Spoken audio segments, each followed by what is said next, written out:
Oi, gente! Aqui é a Monique, esse é o canal Histórias de Noah e bem-vinda a mais um vídeo. Então, como vocês viram aí no título, esse vídeo eu me propus a falar sobre o que esperar da trilogia As Crônicas de Arthur, do Bernard Cornwell. Eu li a trilogia no passado. Eu li depois das Brumas de Avalon e eu não gostei das Brumas de Avalon. Aí eu pensei, preciso ler uma história sobre Arthur que eu gosto. Mas porque a minha experiência com Brumas de Avalon não foi legal, eu achei que eu não ia gostar. Então eu não comprei o físico. Eu comprei pelo e-book. Porque eu falei assim, mesmo que eu goste, eu não vou gostar muito. Só que, claro, eu amei, né? E aí, o que acontece? Eu vou ter que comprar o físico, mas como eu já comprei o e-book ano passado, então eu vou esperar um tempo aí. Então, tudo isso pra dizer que eu gostei tanto dessa trilogia, tanto dessa história, tanto desse autor, que eu quero ler tudo que ele já escreveu. E como que eu não fiquei sabendo dele antes, do ano passado, achei isso um absurdo.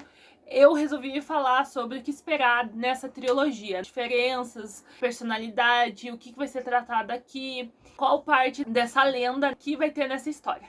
Então roda a vinheta, depois da vinheta a gente conversa mais sobre essa trilogia maravilhosa.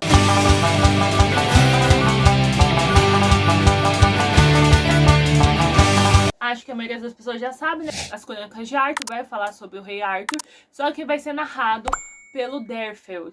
A pronúncia pode ser Defil também, ou Devil, qualquer coisa assim, mas eu lia e como Derfel, então vou falar como Derfel porque foi isso que ficou na minha cabeça.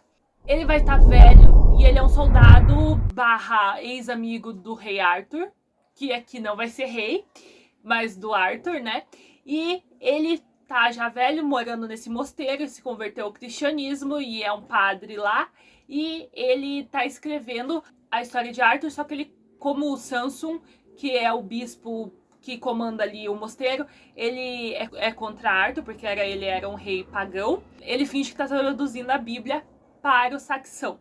E aí ele escreve isso e entrega pra rainha Igraine, que não é a Igraine dos outros contos, é só o mesmo nome mesmo. E aí a gente já começa a ver nessa história que, apesar de ter passado algumas décadas de alguns eventos históricos ali, já houve várias alterações da realidade, porque Arthur matou 10 numa batalha, Arthur matou 20, dali 10 dias Arthur matou 200, dali 10 anos Arthur matou 200 mil naquela batalha.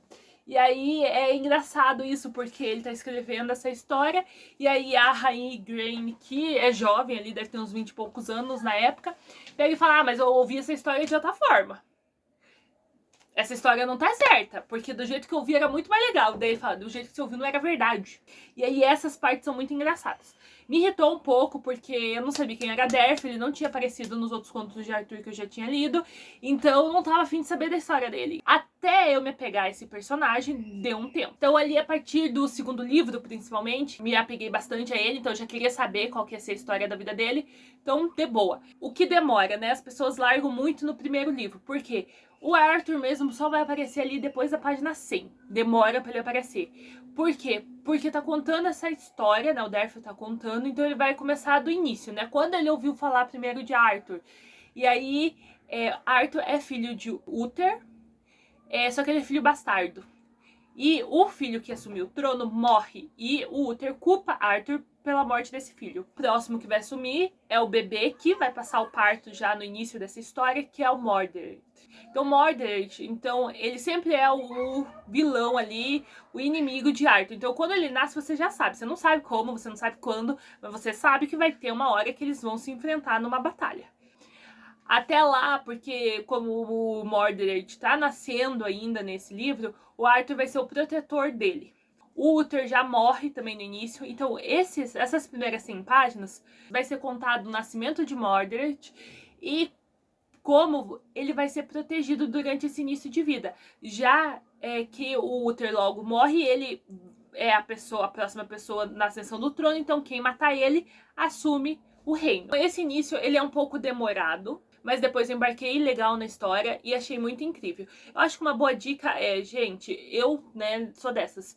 Quando eu vou ler principalmente livros de continuação ou trilogias, eu leio logo depois que acabei um, eu já emendo no outro. Porque se eu der um espaço, esse espaço vai ser gigante. Porque daí eu vou ficar pensando, ah não, vai ser muito grande, ah não, eu já esqueci uma parte, ah não, não sei o que lá. Então eu acabei, eu já comecei no mesmo dia. O primeiro foi que eu enrolei mais, assim, pra ler, eu li, eu acho que em 10 dias. Aí o segundo eu li uns 8 e o terceiro eu li em menos de uma semana, porque, né, sensacional, é finalização. O que eu mais gostei mesmo foi o 2, que eu achei mais incrível, assim, toda a experiência, porque você já estava acostumado com os personagens. E no 2 acontece vários eventos incríveis que eu vou comentar mais pra frente. Aí os personagens que a gente já conhece da história de Arthur, né, o que vai ser diferente aqui? O Mordred, ele vai começar como bebê, então ele vai aparecer mesmo a partir do segundo, mas o protagonismo ali mais frequente vai ser no terceiro livro. O Derf, ele é esse soldado, então ele é muito fiel, muito corajoso, muito honesto. É claro que todos os personagens nesse livro, eles vão ter atitudes não tão fiéis, não tão honestas durante a história, e vão ter momentos que eles vão dar mancada, fazer mancada. Mas, no geral, o Derf é muito correto e muito honesto com Arthur. O problema dele é que ele vê as pessoas se aproximando de Arthur e vê que elas não têm uma boa intenção, mas como Arthur acredita na honestidade dessas pessoas, ele não tem como chegar e falar pra ele, ó, se liga aí, né, essa pessoa não vale o chão que pisa. Ele até fala muitas vezes, mas Arthur não acredita e fala que ele tá vendo muita maldade onde não existe. O Arthur é que ele é fiel, ele é corajoso, ele é um ótimo líder, um ótimo soldado, ele é um ótimo estrategista, é político, mas ele não quer ser nada disso. Ele não quer ser rei, ele não quer ser famoso, ele quer ser só um cara normal.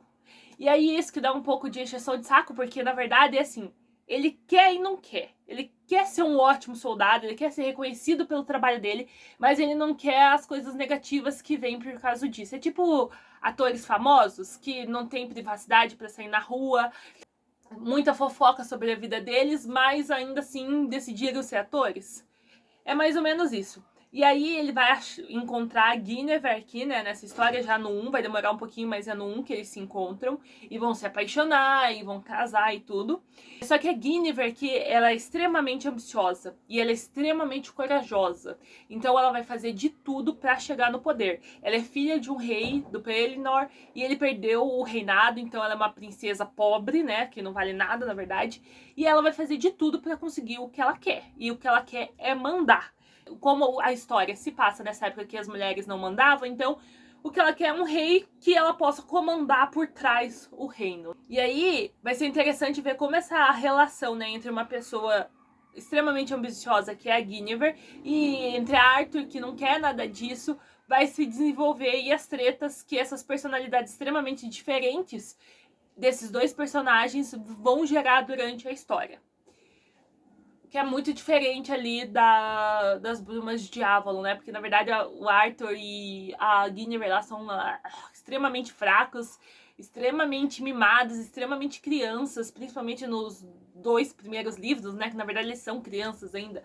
E aqui, não, eles já começam adultos. O Arthur, que já tem filhos na história, quando começa, ele já tem 2 filhos adultos com uma escrava. E aí, só que ele não é casado com ela, porque como ele é um soldado importante, ele vai ter que casar com alguém importante. E aqui no início do livro 1, ele é prometido a Selwyn, a princesa Selwyn, que é Selwyn, eu lia mais Selin às vezes. O que vai acontecer nessa história também no início para ele poder ficar com a Guinevere? O Lancelot, que vai fazer parte desse triângulo, que vai ser um pouquinho diferente de como... Na verdade, é muito diferente do que ocorre nas Brumas de Avalon. O Lancelot, que não é amigo do Arthur, é amigo, mas não é extremamente próximo como nas Brumas de Avalon, mas é próximo. Na verdade, ele vai ser mais próximo da Guinevere aqui na história. O Lancelot, ele perde o reino dele, ele é príncipe, e durante uma guerra que o Arthur não podia ajudar, o pai dele é assassinado, ele perde o reino. Então, o Arthur se sente em dívida com o Lancelot e promete dar um outro reino pra ele, né? Entrar em outra guerra e dar um reino que ele conseguir lá pro Lancelot. Então ele não gosta muito do Lancelot, porque toda vez que ele olha e convive com o Lancelot, ele se sente culpado.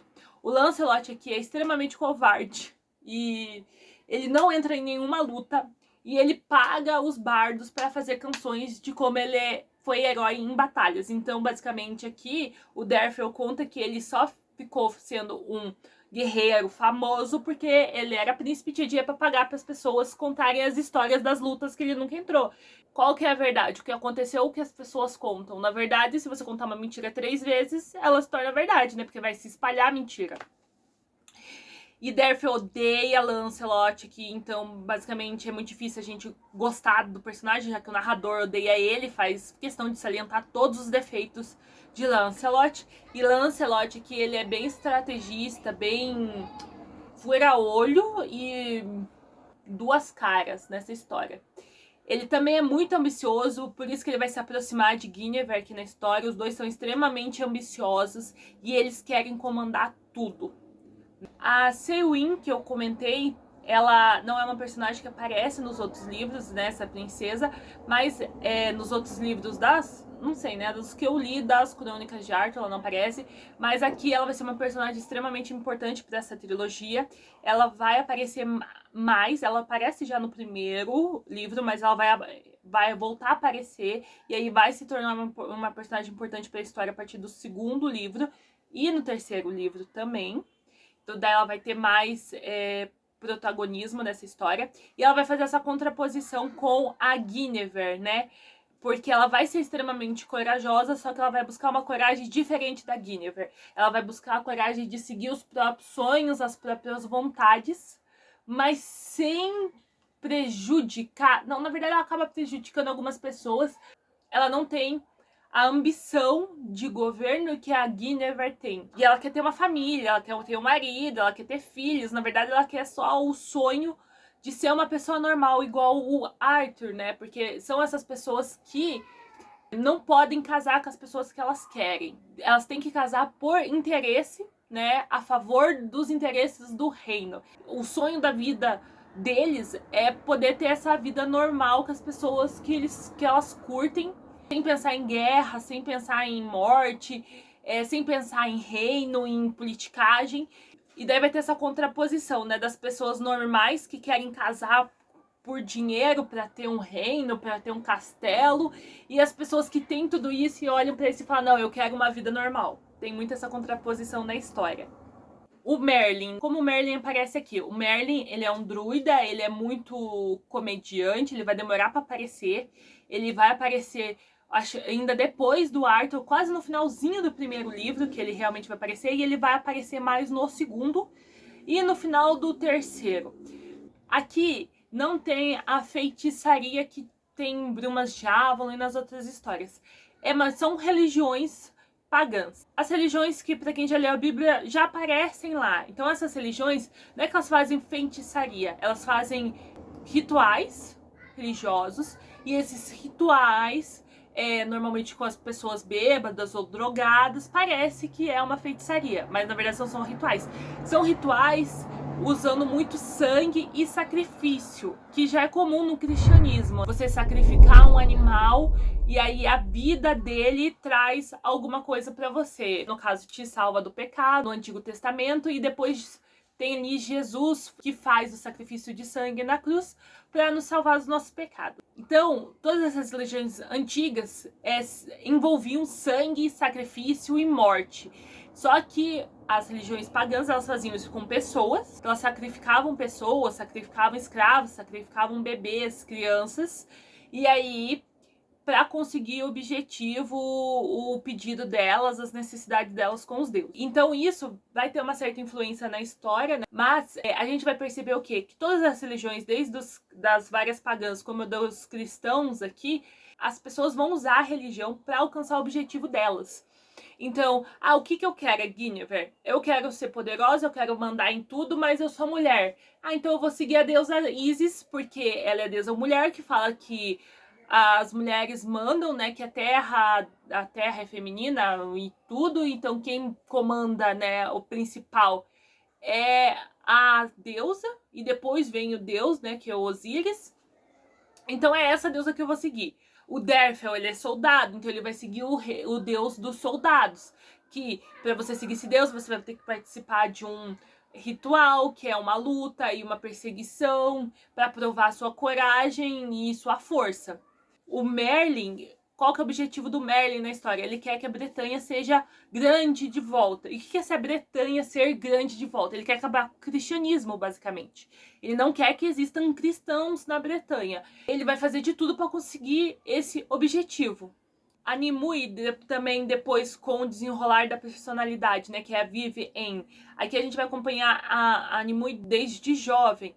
Então, a gente vai ver esse crescimento, né, dela como feiticeira. Então, o objetivo dela também é acabar com o cristianismo. Então, ela vai fazer de tudo e ela vai usar a religião como desculpa para ter esses atos. E a maioria desses atos dessas pessoas que vão usar a religião não vão ser legais. E eles vão falar, porque o meu Deus quer isso. Mas o Deus deles, na verdade, é eles mesmos.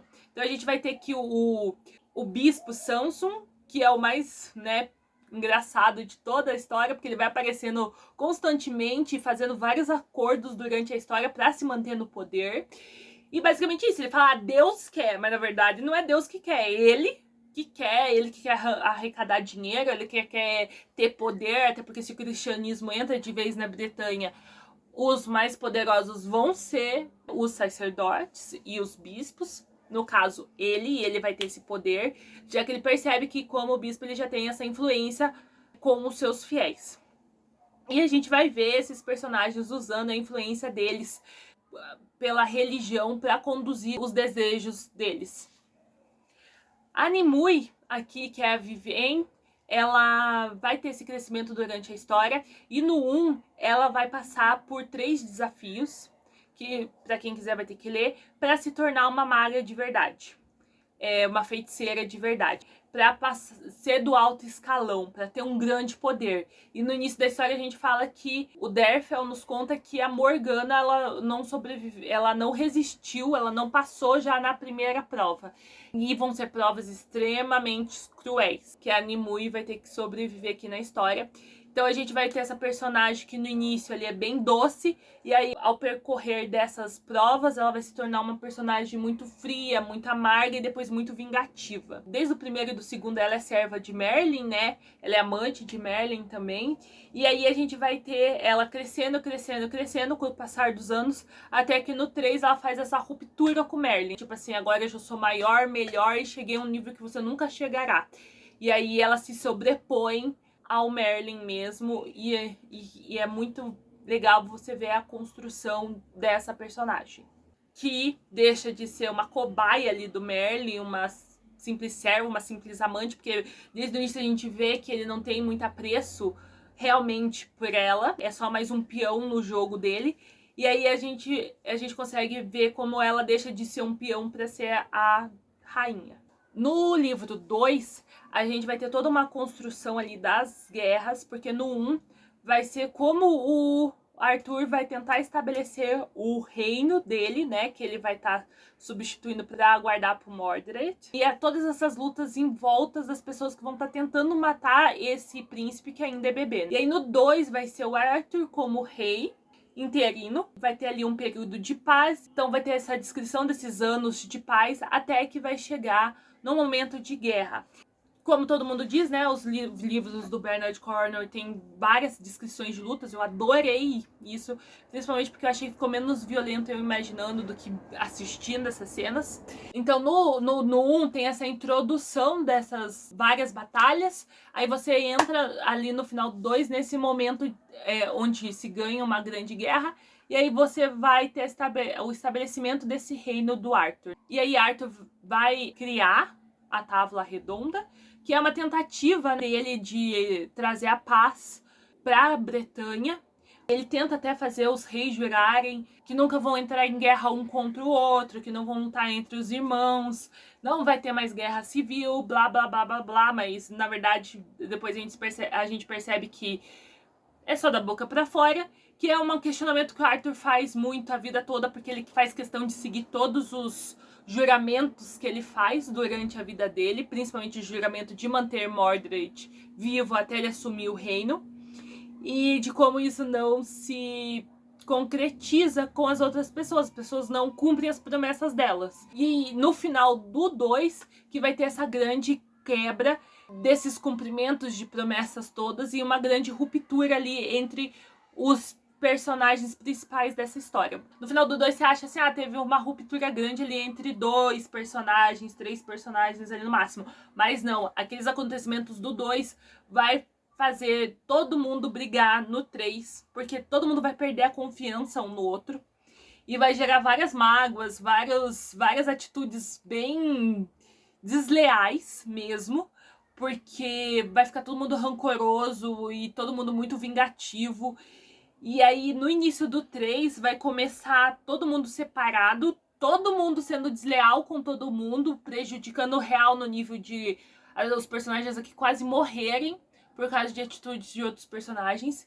E aí vai ser essa busca de tentar consertar as merdas que aconteceram no final do 2, porque tá começando aí uma nova grande guerra e eles precisam se unir novamente. Só que daí que vai gerar o problema, né? Por causa dessas rupturas que ocorreram, essa guerra vai tomar uma proporção muito maior do que deveria ter tomado.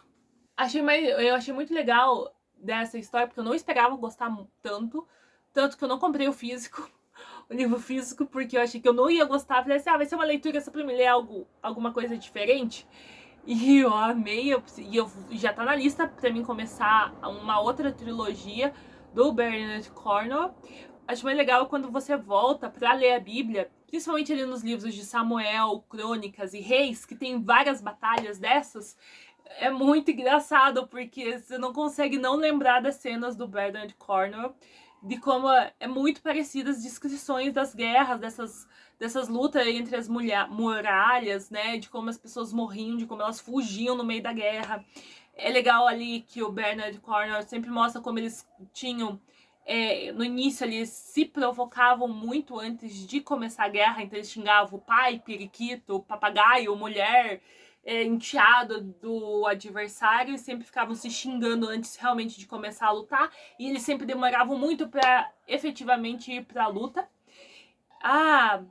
Que eu esqueci de comentar, o poder dos druidas e dos feiticeiros. Eles eram muito respeitados, os representantes das religiões. Então era uma má sorte gigante você matar um druida ou um feiticeiro. Por mais cretino que ele fosse, durante a guerra, você não matava eles. Então eles eram as pessoas que iam no meio da guerra para falar com os inimigos, porque você sabia que o inimigo, por mais absurdo e louco e acreditasse em qualquer outro deus, ele não ia matar o representante do seu deus, porque isso já era visto como um castigo enorme.